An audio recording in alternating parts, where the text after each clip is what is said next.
Guys, हमने last lecture जो देखा था पीरियोडिसिटी का या the classification of elements and the periodic properties, हमने लास्ट लेक्चर में एटॉमिक रेडियस डिस्कस की है, जिसमें हमने एटॉमिक रेडियस में एक दैट इज कोवैलेंट रेडियस हो गई, वंडरवाल रेडियस हो गई, मेटालिक रेडियस हमने डिस्कस की थी।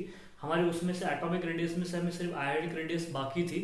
तो आज के लेक्चर में हम आयोनिक रेडियस डिफाइन करने वाले हैं या एक्सप्लेन करने वाले हैं। नेक्स्ट जो है कौन कौन से फैक्टर है जो एटॉमिक रेडियस पे अफेक्ट करते हैं और कहाँ कहाँ पे वेरिएशंस आता है, कहाँ कहाँ पे एक्सेप्शन आता है, ये सारी बातें हम आज के लेक्चर में कंप्लीट करेंगे। तो चलिए without wasting time ionic radius हम शुरू करते हैं। तो देखिए क्या होती है आयोनिक रेडियस। और मैंने आपको एटॉमिक रेडियस प्रीवियस लेक्चर में बोला था कि हम फ्री स्टेट में एटम की रेडियस को डिफाइन नहीं कर पाते हैं, ओनली इन बाउंडेड स्टेट ही हम एटम की रेडियस को क्या कर सकते हैं, डिफाइन कर सकते हैं। तो उसमें हमने यहाँ पे देखिए सबसे पहले जो रेडियस देखा था वो रेडियस थी दैट इज आर कोवैलेंट उसे बोला है that is covalent radius. Second जो रेडियस हमने देखा था दैट इज आर वंडरवॉल और थर्ड जो रेडियस देखा था हमने वो देखा था आर मेटालिक के लास्ट में मैं तीनों भी चारों रेडियस एक साथ में बताऊंगा आपको। तो अभी हमको यहाँ पे कौन सी रेडियस देखनी है, that is the ionic radius. तो इसे मुझे उठाना पड़ेगा। तो चलिए आयोनिक रेडियस हम देखते हैं। यहाँ पे फोर्थ रेडियस थी which is called as the ionic radius हम यहाँ पे डिफाइन करने वाले हैं, that is radius ionic। अब देखिए यहाँ पे पहले सुनिएगा कि आयन्स कैसे फॉर्म होते हैं, कौन कौन से आयन्स होते हैं।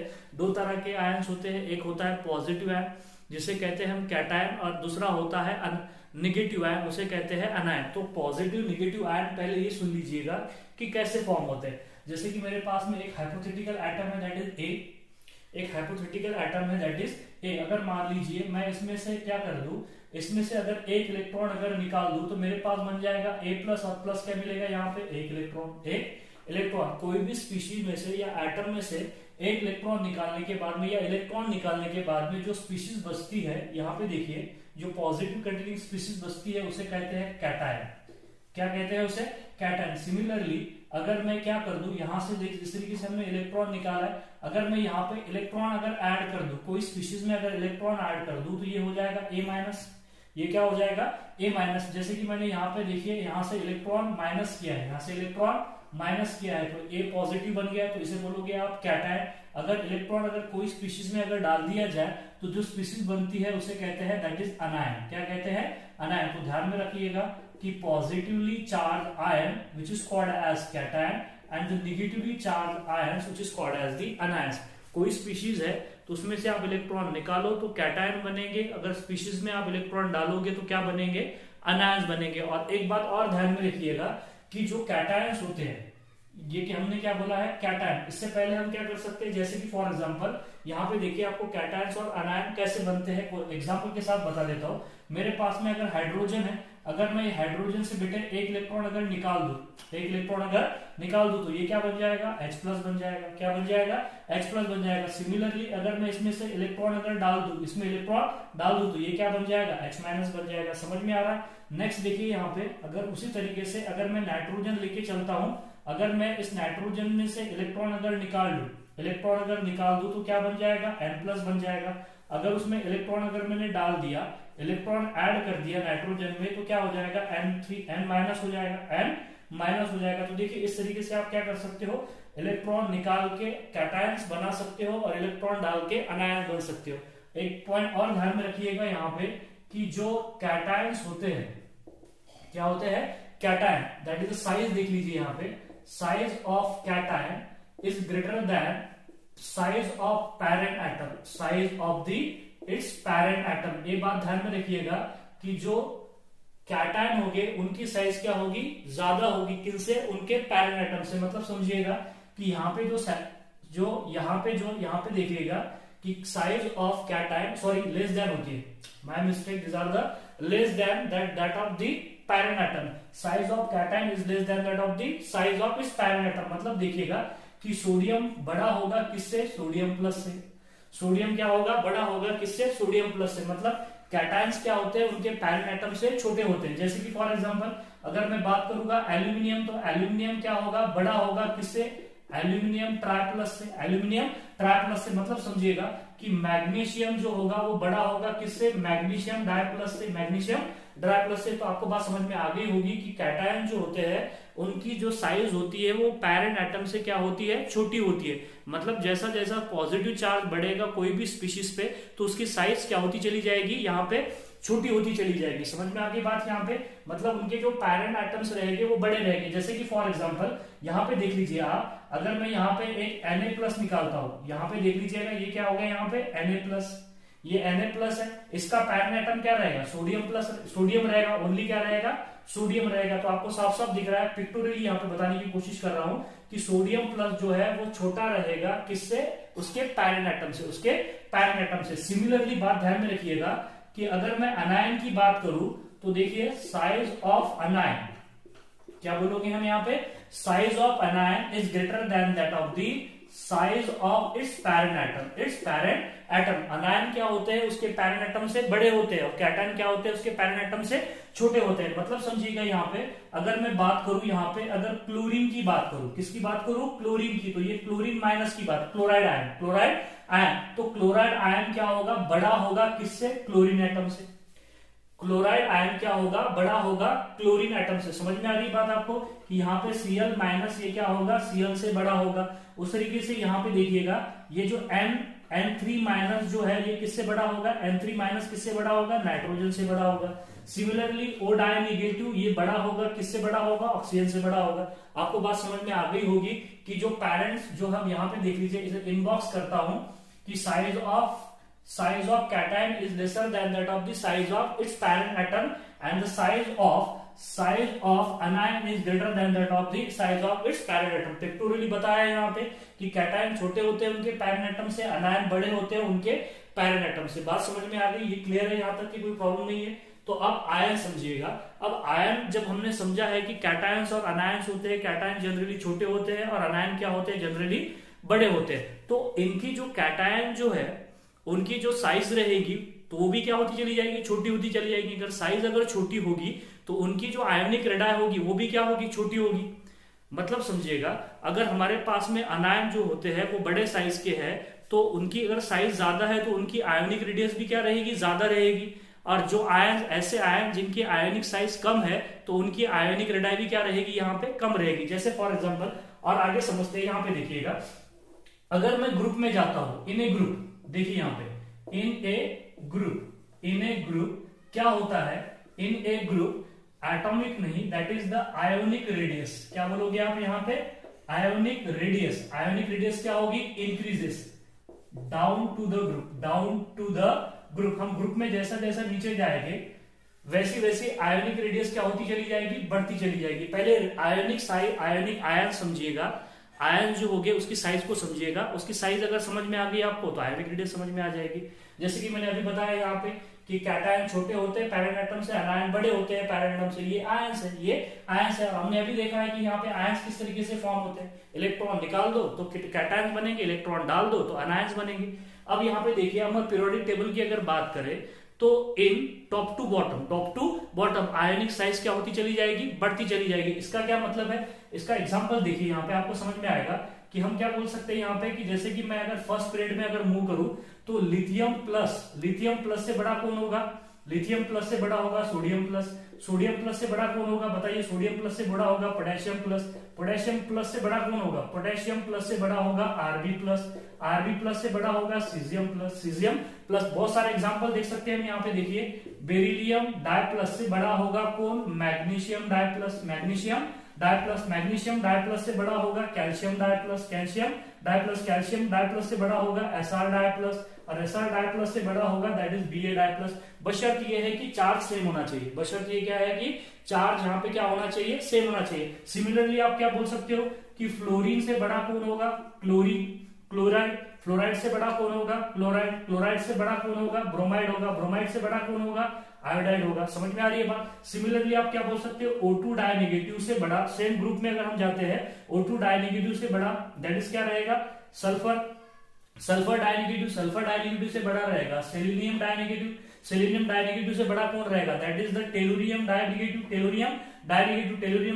से बड़ा कौन रहेगा, पोलोनियम डायनेगेटिव। इधर आ जाओ, अब यहाँ पे देखिए नाइट्रोजन ट्राई नेगेटिव से बड़ा कौन होगा, नाइट्रोजन के नीचे कौन आता है, phosphorus, phosphorus try negative, phosphorus try negative that is the, उसके बाद में कौन होगा, that is Sb, Sb try negative, Sb try negative, Sb try negative. उसके बाद में इसके उससे बड़ा कौन होगा, दैट इज नाइट्रोजन, फास्फोरस, और उसके बाद में क्या आता है, दैट इज द बिस्मथ आता है, bismuth try negative, bismuth try negative. इस तरीके से आप क्या कर सकते हो, बहुत सारे एग्जांपल देख सकते हो। और भी देख लीजिए यहाँ पे कि कार्बन, कार्बन जो है वो टेट्रा नेगेटिव से बड़ा कौन होगा, कार्बन से नीचे कौन होता है, कार्बन से नीचे होता है दैट इज कार्बन सिलिकॉन, क्या होता है, silicon, that is tetra negative, tetra negative. समझ में आ रही बात यहाँ पे कि देखिए ये जो है ये इस तरीके से आप बहुत सारे एग्जांपल यहाँ पे देख सकते हो। मतलब top to bottom generally size क्या होगी, यहाँ पे बढ़ेगी, किसकी, आयंस की साइज बढ़ेगी। अब यहाँ पे मैंने पॉजिटिव आयन भी लिखे हैं और नेगेटिव आयंस भी लिखे हैं, दोनों भी आयन लिख दिए हैं, पॉजिटिव और नेगेटिव आयंस लिख दिए। अब इसके बाद में हम क्या देखने वाले हैं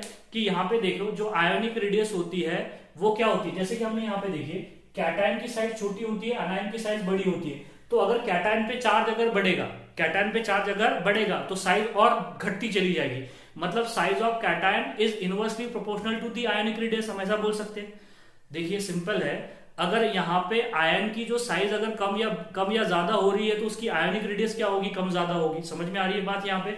टॉप टू बॉटम जनरली हम देख रहे हैं, यहाँ पे जनरली होता है टॉप टू बॉटम क्या होती है, आयोनिक जो साइज है वो क्या होती चली जाती है, इंक्रीज होती है। क्यों इंक्रीज होती है, क्योंकि इसमें नंबर ऑफ न्यू शेल क्या होते चले जाते हैं, ऐड होते चले जाते हैं। ठीक है, अब मैं आपको बताऊंगा कि चार्ज अगर कैटायन पे बढ़ेगा तो आयोनिक रेडियस पे क्या फर्क बढ़ेगा, क्या फर्क गिरेगा, और चार्ज ऑन अनायन बढ़ेगा तो क्या फर्क गिरेगा। अगर आइसो इलेक्ट्रॉनिक स्पीशीज हो जाए तो फिर साइज कौन डिसाइड करेगा, ये सारी बातें हम अभी डिस्कस करने वाले हैं। अब जल्दी से स्क्रीनशॉट लीजिएगा, हम आगे बढ़ते हैं।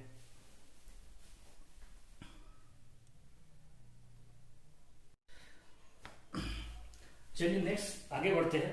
यहां पे देखिएगा कि अगर कैटायन है, अगर उस कैटायन पर का अगर चार्ज बढ़ा तो charge on cation, charge on cation is inversely proportional to ionic radii, is inversely proportional to ionic radii. ये बात ध्यान में रखिएगा कि अगर चार्ज कैटायन पर का बढ़ा तो वैसे उसकी आयोनिक रेडाई क्या होती चली जाएगी, घटती चली जाएगी। मतलब समझिएगा कि अगर मेरे पास में Na है तो Na से छोटा कौन हो जाएगा, Na प्लस हो जाएगा, Na प्लस हो जाएगा। सिमिलरली आप देखिए मैग्नीशियम से छोटा कौन हो जाएगा, मैग्नीशियम प्लस हो जाएगा, मैग्नीशियम प्लस से छोटा कौन हो जाएगा, मैग्नीशियम डाई प्लस हो जाएगा, मैग्नीशियम डाई प्लस हो जाएगा। सिमिलरली क्या होगा, एल्यूमिनियम से छोटा कौन होगा, एल्यूमिनियम प्लस होगा, एल्यूमिनियम प्लस से छोटा कौन होगा, एल्यूमिनियम डाई प्लस होगा, एल्यूमिनियम डाई प्लस से छोटा कौन होगा, that is aluminium try plus होगा। बात समझ में आ रही है। जैसा जैसा चार्ज बढ़ेगा कैटायन पर का वैसे वैसे आयोनिक रेडियस घटते चली जाएगी। मतलब charge on cation directly proportional to the ionic radius. मतलब समझिएगा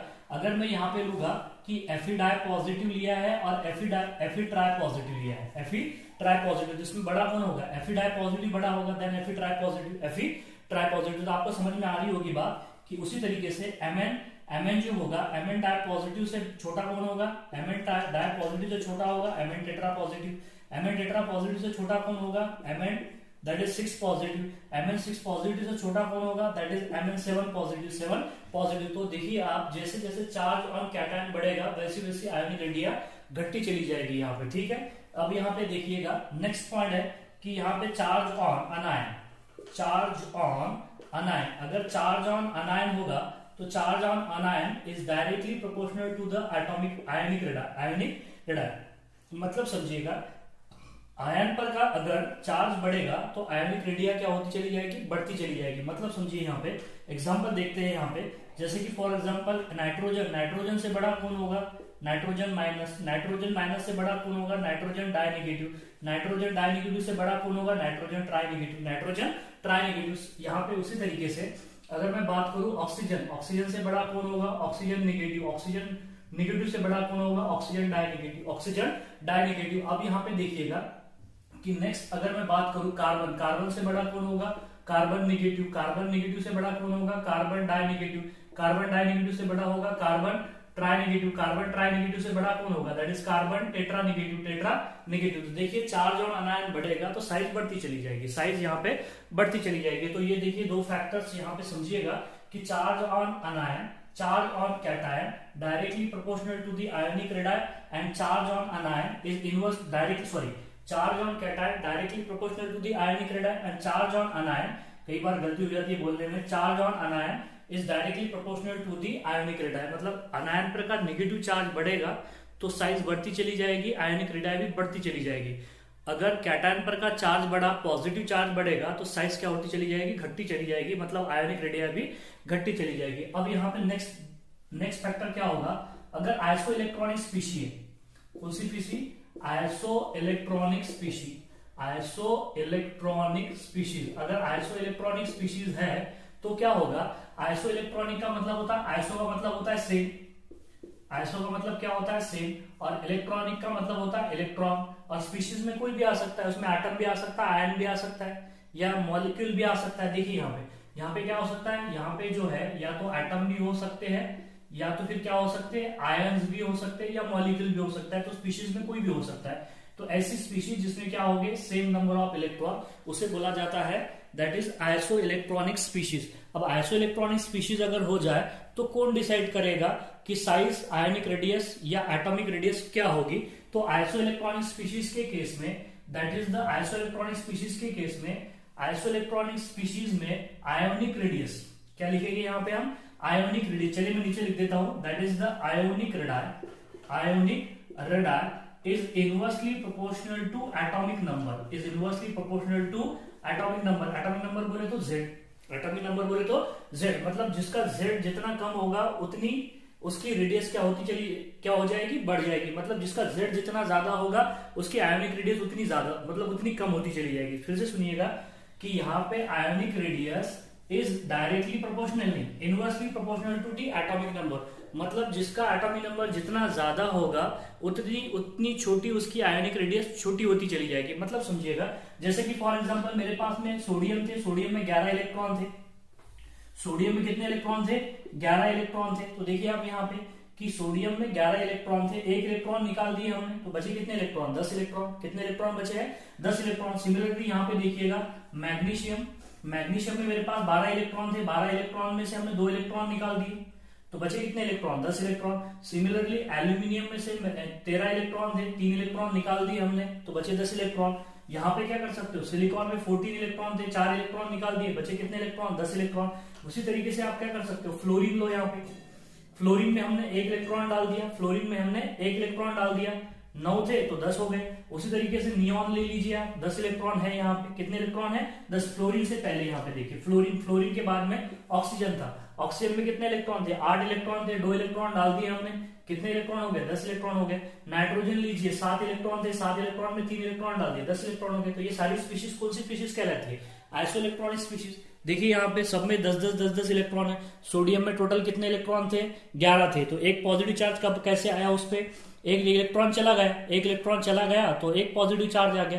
तो आप यहाँ पे देखिए इस केस में कौन डिसाइड करेगा आयनिक रेडियस, इस केस में आयनिक रेडियस डिसाइड करेगा दैट इज एटॉमिक नंबर, जिसका एटॉमिक, मुझे बताइए यहाँ पे, मुझे बताइए इसमें नंबर ऑफ इलेक्ट्रॉन कितने हैं, इसमें नंबर ऑफ इलेक्ट्रॉन 10 है, इसमें भी नंबर ऑफ इलेक्ट्रॉन 10 है, इसमें भी नंबर ऑफ इलेक्ट्रॉन 10 है, सब में नंबर ऑफ इलेक्ट्रॉन कैसे है, सेम है। तो सेम नंबर ऑफ इलेक्ट्रॉन अगर हो जाते हैं तो उसे क्या बोलते हैं, आइसो इलेक्ट्रॉनिक स्पीशीज। लेकिन इनका एटॉमिक नंबर देखिए, एटॉमिक नंबर बोले तो नंबर ऑफ प्रोटॉन बोलोगे या जेड बोलोगे।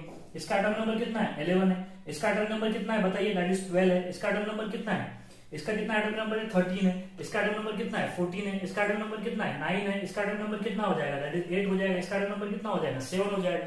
तो अब यहाँ पे देखिए, अगर मैं किसकी बात करूं, यहाँ पे चलिए मैं ये तीनों को अभी छोड़ देता हूं। यहाँ पे देखिएगा, अगर मैं इससे पहले एक काम कर सकते हैं अपन, ठीक है, यहां से देख लीजिए। अब ये अगर मैं चारों की बात करूं, that is sodium, magnesium, aluminium और सिलिकॉन।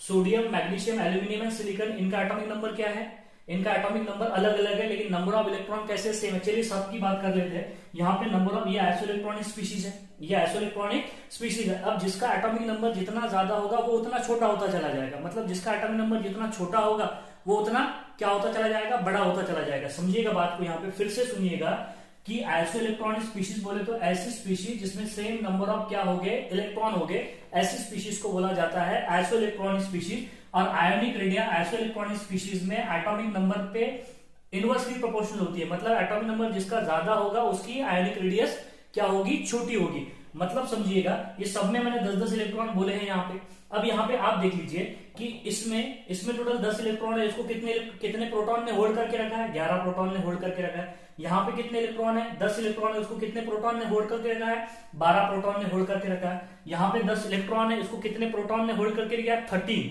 यहाँ पे 10 प्रोटॉन है और यहाँ पे 10 इलेक्ट्रॉन है और कितने प्रोटॉन ने उसे क्या किया, होल्ड करके रखा है, 14 प्रोटॉन।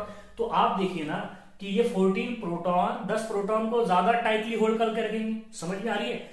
मतलब 14 प्रोटॉन 10 इलेक्ट्रॉन को ज्यादा टाइटली होल्ड करके रखेंगे तो साइज क्या हो जाएगी, होती चली जाएगी, श्रिंक होती चली जाएगी। मतलब अगर मैं बात करूं इन सब स्पीशीज में तो सबसे छोटा कौन रहेगा, बोलिए सबसे छोटा रहेगा silicon tetra positive. Silicon tetra positive से बड़ा कौन होगा, बोलिए सिलिकॉन टेट्रा पॉजिटिव से बड़ा कौन होगा, that is aluminium tri positive. Aluminium tri positive से बड़ा कौन होगा, that is the MG di positive. MG di positive से बड़ा कौन होगा, दैट इज सोडियम पॉजिटिव। अब दिख रहा है आपको साफ साफ यहाँ पे सोडियम पॉजिटिव से बड़ा कौन होगा, बताइए। सोडियम पॉजिटिव से बड़ा होगा एफ निगेटिव से बड़ा कौन होगा, दैट इज O2 डाइनेगेटिव से बड़ा कौन होगा, दैट इज N3 ट्राइनेगेटिव। क्योंकि नाइट्रोजन में देखिए 10 इलेक्ट्रॉन थे और कितने प्रोटॉन होल्ड कर रहे हैं उसको, 7 ही प्रोटॉन।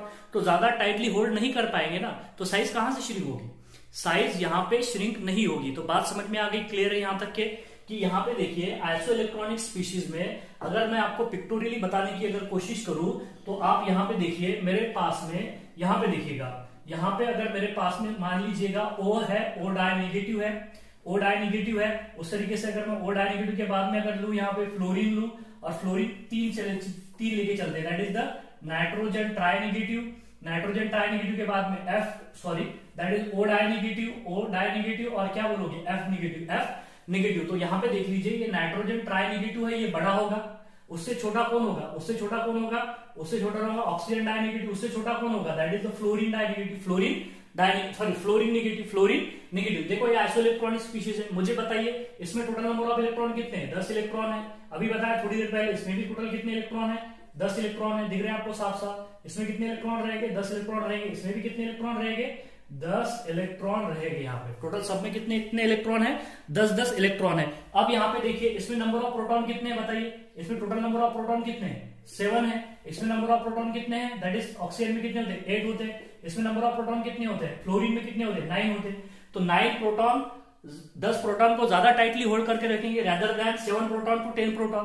तो ज्यादा जिसमें प्रोटॉन और इलेक्ट्रॉन का फोर्स ऑफ अट्रैक्शन जिसमें ज्यादा होगा, जिसमें number of proton number of electron, अगर नंबर ऑफ प्रोटॉन बढ़ जाए नंबर ऑफ इलेक्ट्रॉन कम हो जाए तो ज्यादा जो इलेक्ट्रॉन है उनको ज्यादा टाइटली कौन खींचेगा, प्रोटॉन खींचेगा अपनी तरफ। तो समझ में आ गई बात आपको कि एटॉमिक नंबर बढ़ने से नंबर ऑफ प्रोटॉन बढ़ते। आइसो इलेक्ट्रॉनिक स्पीशीज के केस में क्या हो रहा है कि नंबर ऑफ इलेक्ट्रॉन तो कांस्टेंट रहे, लेकिन एटॉमिक नंबर बढ़ने की वजह से नंबर ऑफ प्रोटॉन बढ़ेंगे। तो नंबर ऑफ प्रोटॉन बढ़ेंगे तो वो इलेक्ट्रॉन को ज्यादा मोर टाइटली अपनी तरफ खींचने की कोशिश करेंगे। तो एटॉमिक साइज या आयनिक रेडियस क्या होती चली जाएगी, डिक्रीज होती चली जाएगी। तो आपको यहाँ पे ध्यान में रखना है कि ionic radius is inversely proportional to the atomic number. Atomic number जिसका ज्यादा होगा उसकी आयनिक रेडियस उतनी क्या होती चली जाएगी, छोटी होती चली जाएगी। ठीक है, बात समझ में आ गई होगी आपको। अब चलिए यहाँ पे तीनों रेडियस को एक साथ में बता देता हूं और साथ ही साथ कौन कौन से फैक्टर्स है जो कि आयनिक रेडियस पे अफेक्ट करते हैं और उसके एक्सेप्शन क्या है, वेरिएशंस क्या है, ये सारी बातें अभी डिस्कस कर देते हैं। तो चलिए सबसे पहले मैंने आपको कोवेलेंट रेडियस बताया था। तो कोवेलेंट रेडियस में देखिएगा ये यहाँ पे मेरे पास एक एटम है और ये दूसरा एटम है।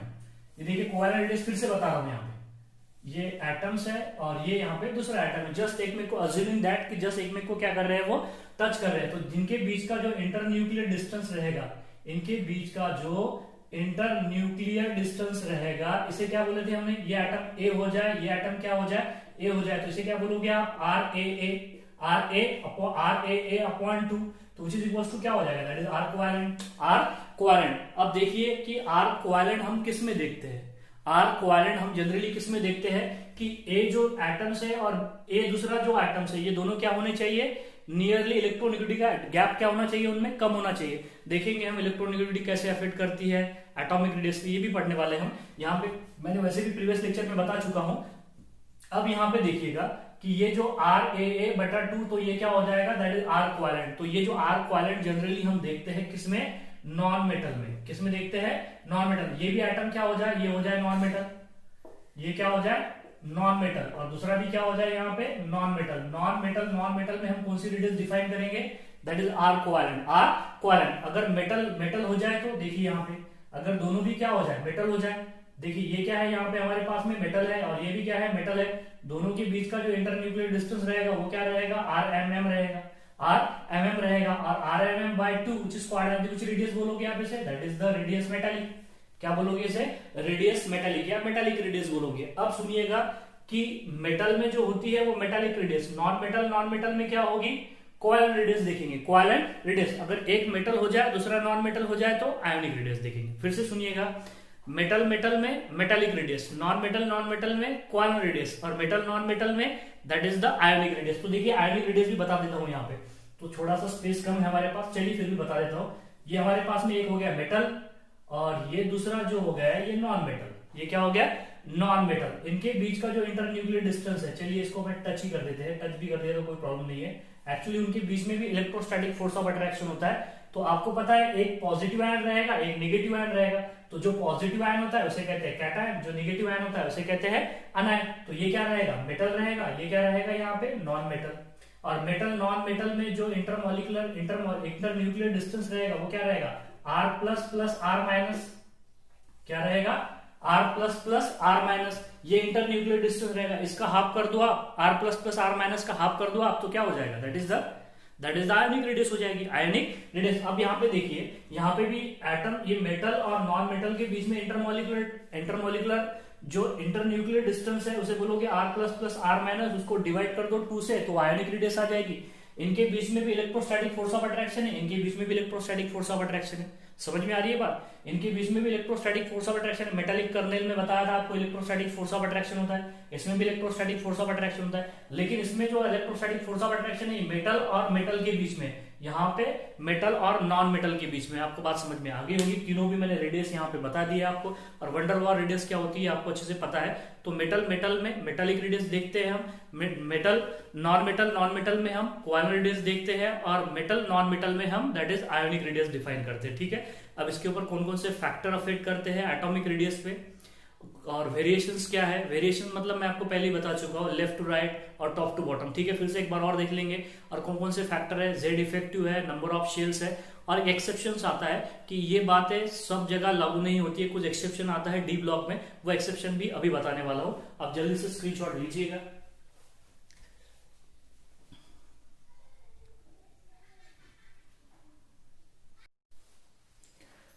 चलिए नेक्स्ट जो आयोनिक रेडियस है या एटॉमिक रेडियस है उसका एक्सेप्शन भी देख लेते हैं कि एक्सेप्शन जो है, अगर हम वेरिएशन अगर देखेंगे तो वेरिएशंस में क्या होता है। चलिए वेरिएशन भी पहले बता देता हूं यहाँ पे कि वेरिएशंस क्या होता है एटॉमिक रेडियस का, वेरिएशंस ऑफ एटॉमिक रेडियस। अगर हम किसकी बात करें, ग्रुप की बात करें, सबसे पहले इन ग्रुप, अगर हम ग्रुप में अगर बात करें तो अभी मैंने थोड़ी देर पहले ही बताया आपको कि इन ग्रुप एटॉमिक रेडियस क्या होती चली जाती है, इंक्रीज हो जाती है down to the group atomic radius. तो in a group that is down to the group, या फिर हम बोल सकते हैं that is top to bottom. जैसे ही हम टॉप से लेकर बॉटम में चला जाएंगे पीरियोडिक टेबल में, तो क्या होता चला जाएगा, देखिए एटॉमिक रेडियस क्या होती चली जाएगी, इंक्रीज होती चली जाएगी। ये बात ध्यान में रखिएगा कि top to bottom atomic radius क्या होती चली जाएगी, यहाँ पे इंक्रीज होती चली जाएगी। Top to bottom atomic radius. लेकिन ये बात ध्यान में रखिएगा कि एटॉमिक रेडियस जनरली इंक्रीजेस। क्या बोलोगे आप यहाँ पे, जनरली इंक्रीजेस, ऑलवेज नहीं। अगर आप इंक्रीजेस लिख देते हो तो उसका मतलब होता है ऑलवेज। कहीं कहीं पे एक्सेप्शन आते हैं, मैं अभी बताने वाला हूं आपको एक्सेप्शन में। लेकिन आपने क्या बोलना है, जनरली इंक्रीज होगी, दैट इज एकदम ऑलवेज इंक्रीज नहीं होगी। इंक्रीज लिख दोगे आप तो उसका मतलब क्या हो जाएगा, ऑलवेज हो जाएगा। मैं एक्सेप्शन बताने वाला हूं, ठीक है। तो ये बात ध्यान में रखिए, in a group top to bottom atomic radius generally क्या होगी, इंक्रीज होगी। और दूसरी यहाँ पे देखिए that is in a period. अगर पीरियड की अगर हम बात करें या दैट इज रो की अगर हम बात करें तो लेफ्ट टू राइट यही होता है ना, that is left to right. Periodic table में जब आप लेफ्ट टू राइट क्या करोगे, मूव करोगे, तो left to right atomic radius क्या होगा, एटॉमिक रेडियस यहां पे भी लिखना पड़ेगा आपको, जनरली डिक्रीजेस, ऑलवेज नहीं, that is generally decreases, generally क्या होगी, डिक्रीज होती चली जाएगी। Left to right atomic radius क्या होती चली जाएगी, डिक्रीज होती चली जाएगी, क्योंकि इफेक्टिव न्यूक्लियर चार्ज बढ़ने से एटॉमिक रेडियस घटती है और इफेक्टिव न्यूक्लियर चार्ज कम होने से एटॉमिक रेडियस बढ़ती है, या number of new shell add होने की वजह से एटॉमिक रेडियस क्या होती चली जाती है, बढ़ती चली जाती है। अगर हम टॉप टू बॉटम की अगर बात करें तो यहाँ पे आप देख लीजिए ना, यहाँ पे देखिए टॉप टू बॉटम क्या होता है कि एटॉमिक रेडियस बढ़ रही क्यों है, क्योंकि उसमें नए नए टॉप टू बॉटम अगर आप आओगे तो उसमें नए नए शेल ऐड होगी, नए शेल ऐड होगे तो उसकी वजह से साइज क्या होती चली जाएगी, बढ़ती चली जाएगी, साइज बढ़ती चली जाएगी, तो एटॉमिक रेडियस बढ़ती चली जाएगी। नेक्स्ट देखिए in a period left to right आप तो नंबर ऑफ शेल तो नहीं बढ़ते, नंबर ऑफ शेल तो कांस्टेंट होते, लेकिन number of proton number of electron बढ़ते हैं। नंबर ऑफ प्रोटॉन इलेक्ट्रॉन बढ़ने की वजह से दोनों के बीच का इफेक्टिव न्यूक्लियर चार्ज बढ़ जाता है। इफेक्टिव न्यूक्लियर चार्ज बढ़ने की वजह से साइज क्या हो जाती है, श्रिंक कर जाती है, मतलब साइज क्या होती है, डिक्रीज होती है। लेकिन ये ऑलवेज करेक्ट नहीं है, इसमें कुछ एक्सेप्शन आते हैं, जैसे कि यहाँ पे पहला एक्सेप्शन देख लीजिए आप, यहाँ पे पहला एक्सेप्शन है, अगर मैं 3D सीरीज की बात करूं, यहाँ पे कौन सी सीरीज की बात हो रही है, 3D सीरीज, जो कि डी ब्लॉक की एलिमेंट की सीरीज है, that series which is called as the 3D series, scandium, titanium, vanadium, chromium, manganese, iron, cobalt, nickel, copper, zinc. Left to right है, लेफ्ट टू राइट हम जब जाएंगे तो उसमें साइज क्या होनी चाहिए, डिक्रीज होनी चाहिए। लेकिन यहाँ पे देख लीजिए आप, अगर मैं ग्राफिकली अगर समझाने की कोशिश करूं यहाँ पे, तो देखिए यहाँ पे वैल्यू देखिए, पहले कितनी है, 1 स्कैंडियम की कितनी है, 144 है, उसके बाद में क्या है 132, देन 122, देन मैंने एनसीईआरटी से उठाया ये 118, अब +2 का जो डी ब्लॉक एलिमेंट्स है उसमें वहां पे ग्राफिकल रिप्रेजेंटेशन भी दिया हुआ है, लेकिन यहाँ पे वहां पे वैल्यूज भी दी हुई है, तो वो भी बता रहा हूँ। तो पहले देखिए कि एटॉमिक रेडियस क्या हो रही है, यहाँ से पहले देखिए, पहले डिक्रीज हो रही है, पहले क्या हो रही है, डिक्रीज, देखो उसके बाद में क्या रह रही है, कांस्टेंट रह रही है, उसके बाद में कांस्टेंट रह रही है, और उसके बाद में थोड़ी सी बढ़ जा रही है। तो ऐसा हो क्यों रहा है, ये एक्सेप्शन रहेगा ना, क्योंकि लेफ्ट टू राइट तो हमने बोला है कि डिक्रीज होती है, देखिए जनरली डिक्रीज, लेकिन जनरली बोलना है, क्योंकि डी ब्लॉक में एक्सेप्शन आते हैं, तो ये एक्सेप्शन आया क्यों, तो समझिएगा यहाँ पे कि स्कैंडियम, देखिए यहाँ पे स्कैंडियम से छोटा टिटेनियम है, टिटेनियम से छोटा वैनेडियम, वैनेडियम से छोटा क्रोमियम, क्रोमियम से छोटा मैग्नीज, मैग्नीज से छोटा ये होना चाहिए, लेकिन दोनों बराबर हो गए, ये भी नियरली बराबर हो गया, लेकिन निकेल क्या हो गया, और छोटा हो गया, और उसके बाद में निकेल से छोटा कौन होना चाहिए था, कॉपर होना चाहिए था, कॉपर से छोटा कौन होना चाहिए था, जिंक होना चाहिए था, लेकिन कॉपर तो जिंक से बड़ा है, कॉपर निकेल से बड़ा है, मतलब सबसे छोटा कौन है इसमें, निकेल है, सबसे छोटा कौन है इसमें, निकेल। तो ऐसा क्यों हुआ, पहले देखिएगा आप कि यहां से यहां तक के तो क्या हो रहा है कि इफेक्टिव न्यूक्लियर चार्ज बढ़ रहा है, इफेक्टिव न्यूक्लियर चार्ज का जो इंक्रीज है वो ज्यादा है, कहां से कहां तक के, यहाँ पे देखिए, ये यहां से लेकर, अगर मैं बात करूं यहां से लेकर यहां तक के इफेक्टिव न्यूक्लियर चार्ज का जो इंक्रीज है वो ज्यादा है। उसके बाद में जब रेडियस यहाँ पे क्या रह रही है, कांस्टेंट रह रही है, तो यहाँ पे इफेक्टिव न्यूक्लियर चार्ज का जो परसेंटेज बढ़ने का वो कम हो गया, क्योंकि इफेक्टिव न्यूक्लियर चार्ज बढ़ता है number of proton number of electron से, जो कि उसकी वजह से बढ़ता है इफेक्टिव न्यूक्लियर चार्ज। लेकिन इनर ऑर्बिटल में जब इलेक्ट्रॉन एंटर्स होते हैं, मैं ज्यादा डिटेल में नहीं जाऊंगा उसमें, आपको पता है, जब इनर ऑर्बिटल में इलेक्ट्रॉन जाते हैं तो वो आउटर मोस्ट इलेक्ट्रॉन को क्या करते हैं, रिपेल करते हैं। अगर हम 3D सीरीज की बात करें तो आपको पता है कि अगर मैं 3D सीरीज की अगर बात करूं तो इसका इलेक्ट्रॉनिक कॉन्फ़िगरेशन क्या होता है, दैट इज 4s, 4s से पहले क्या होता है 3D, यही तो होता है 4s 3D, that is 3D 4s, ऐसे तरीके से होता है। आउटर मोस्ट शेल में जनरली इलेक्ट्रॉन क्या होते हैं 4s2 होते हैं, लेकिन जैसे जैसे आप लेफ्ट टू राइट चले जाते हो तो पहले देखो आप यहाँ पे स्कैंडियम में D1 हो जाएगा, टिटेनियम में D2 हो जाएगा, then D3 D4 D5 D6, तो इनर इलेक्ट्रॉन बढ़ेंगे, तो इनर इलेक्ट्रॉन क्या करेंगे, आउटर इलेक्ट्रॉन को क्या करेंगे, रिपेल करेंगे, आउटर इलेक्ट्रॉन को क्या करेंगे, रिपेल करेंगे, उसे बोला जाता है शील्डिंग, उसे क्या बोला जाता है, शील्डिंग। और शील्डिंग से साइज क्या होती है, बढ़ती है, ये आपको पता है, शील्डिंग से साइज बढ़ती है, इफेक्टिव न्यूक्लियर चार्ज से साइज घटती है। तो यही बात है कि यहां से यहां तो लगातार इफेक्टिव न्यूक्लियर चार्ज बढ़ रहा है, उसके बाद में इफेक्टिव न्यूक्लियर चार्ज और शील्डिंग क्या हो रही है, यहाँ पे कांस्टेंट रही है, इसलिए साइज भी क्या रहेगी, यहाँ पे कांस्टेंट रहेगी। उसके बाद में ये अगर आप यहाँ से बात करोगे किसकी, कॉपर और जिंक की बात करोगे, तो इसमें इनर इलेक्ट्रॉन कितने हो जाते हैं, कॉपर और जिंक में, आपको पता है कॉपर और जिंक में इनर इलेक्ट्रॉन कितने हो जाते हैं, 10 हो जाते हैं, तो ज्यादा शील्ड करेंगे, ज्यादा क्या करेंगे, शील्डिंग होगा, तो इस वजह से जिंक की साइज क्या हो जाएगी, यहाँ पे बढ़ जाएगी। तो समझ में आ गई बात आपको, यहाँ पे सिंपल बात है, पहले साइज डिक्रीज हो रही है, ग्रेजुअली डिक्रीज हो रही है, क्योंकि यहाँ पे इफेक्टिव न्यूक्लियर चार्ज बढ़ रहा है, बाद में बीच में क्या रह रही है, कांस्टेंट। क्यों कांस्टेंट रह रही है, क्योंकि शील्डिंग और इफेक्टिव न्यूक्लियर चार्ज क्या हो जा रहे हैं, बराबर हो जा रहे हैं, एक में को कैंसिल आउट कर रहा है, इस वजह से साइज क्या होगी, रिमेन कांस्टेंट रहेंगी, रिमेन सेम रहेगी। उसके बाद में क्या हो रहा है, शील्डिंग बढ़ जा रहा है, किससे ज्यादा बढ़ जा रहा है, वो शील्डिंग का जो इंक्रीज है वो इफेक्टिव न्यूक्लियर चार्ज से ज्यादा है, इसलिए जिंक की साइज कॉपर से और निकेल से ज्यादा बड़ी है। और यहाँ पे एक बात ध्यान में रखना कि इस 3D सीरीज में सबसे छोटा जो है निकेल है, उसकी रेडियस कितनी है 1.155 क्या दी है यहाँ पे, दैट इज द पिकोमीटर में दी है, सॉरी ये किस में दी है, पिकोमीटर में दी है, एंगस्ट्रॉम में नहीं है, किस में रहेगी, पिकोमीटर में रेडियस रहेगी। तो ये बात ध्यान में रखिएगा। दूसरा एक्सेप्शन सुनिएगा कि समझ में आ गया। फिर हमने यहाँ पे जनरली क्यों बोला है, हमने जनरली इसीलिए बोला है कि ऑलवेज नहीं होना चाहिए। अगर हम जनरली नहीं लिखते तो उसका ऑलवेज मतलब हो जाता है, ठीक है। अब सुनिएगा नेक्स्ट एक्सेप्शन सुनिएगा, atomic radius of 4D series are nearly equal to 5D series. अब अभी क्या बोला है यहाँ पे कि इन ग्रुप एटॉमिक रेडियस क्या होगी, इंक्रीज होगी, लेकिन क्या बोला है, जनरली इंक्रीज, ऑलवेज नहीं। क्योंकि क्या होता है, अगर मैं ऊपर की सीरीज देखूं 4D सीरीज, तो देखिए इसमें 4D सीरीज में yttrium, zirconium, niobium, molybdenum and the technetium, उसके नीचे के एलिमेंट बड़े होने चाहिए, उसके नीचे के जो एलिमेंट है वो बड़े होने चाहिए, लेकिन इनकी जो साइज है वो नियरली, जैसा कि यहाँ पे देखिए इट्रियम की जो साइज है वो नियरली लैंथनम के बराबर है, नियरली किसके बराबर है, लैंथनम के बराबर है। उसी तरीके से यहाँ पे देखिए, उसी तरीके से यहाँ पे अगर मैं जिरकोनियम की अगर बात करूं, यहां से शुरू होता है एक्चुअली, जिरकोनियम की साइज नियरली बराबर हो जाती है किसके, हाफनियम के, और हाफ ये देखिए यहाँ पे नियोबियम की साइज छोटी होनी चाहिए टंटैलम से, लेकिन नियरली इक्वल हो जाती है। मॉलिब्डेनम की जो साइज है वो टंटैलम टंगस्टन से क्या होनी चाहिए, छोटी होनी चाहिए, लेकिन नियरली बराबर हो जाती है। समझ में आ रही है, ये क्यों हुआ है, ये हुआ है due to lanthanide contraction, due to the lanthanide contraction. ये ऐसा हुआ क्यों है कि 4D सीरीज की और 5D सीरीज के एलिमेंट की जो साइज है वो नियरली सेम क्यों हुई है, तो वो किसकी वजह से हुई है, due to the lanthanide contraction. Technetium जो है, टेक्नीशियम छोटा होना चाहिए किससे, रेनियम से, तो नियरली बराबर हो जाता है, नियरली बराबर हो जाता है। तो देखिए ये लैंथेनाइट कॉन्ट्रैक्शन है। लैंथेनाइट कॉन्ट्रैक्शन क्या होता है +2 में हम पढ़ेंगे उसे डिटेल में, लेकिन मुझे एक्सेप्शन ये जनरली वर्ड क्यों लिखा है, इसके लिए सारी बातें यहाँ पे मुझे बतानी पड़ रही है, ठीक है।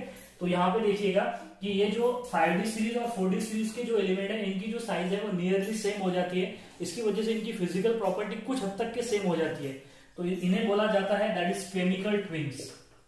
क्या बोला जाता है इन्हें, केमिकल ट्विंस। आपने ट्विंस सुना है ना, जुड़े होते हैं ना, तो उसी तरीके से ट्विंस है।